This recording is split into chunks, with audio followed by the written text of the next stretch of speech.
و خیر انسان هغه دی چې هغه د مرګ نه وروسته دې زندګۍ له سوچ وکړي. عمر رضی الله عنه دی، مرغۍ ویني داسې بوټي باندې ناسته ده.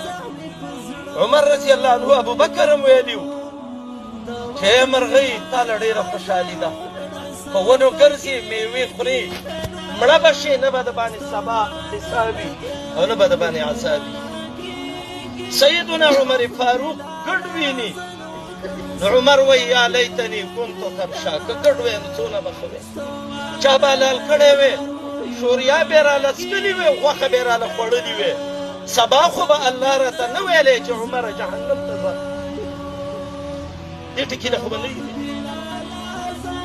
عایشې رضی الله عنها به ویلې یا لیتني كنت نسیا منسیا، ارمان که زه د مور نه پیدا وې او په هغه وخت کې ورکه شوي وې او نن نه وې، نو د اخوا زندګۍ مشکلات خو به راته نه وې.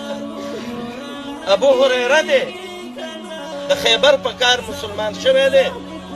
ابو هریره الدوسی رضی الله عنه، د ابو هریره سم قدم شروع کیږي. ابو هریره جاړي، چا ورته ویلې ولې جاړې ابو هریره؟ وایي ډېر اوږد سفر مې مخې ته دی، وقلة الزاد او توخه راسه نشته دی.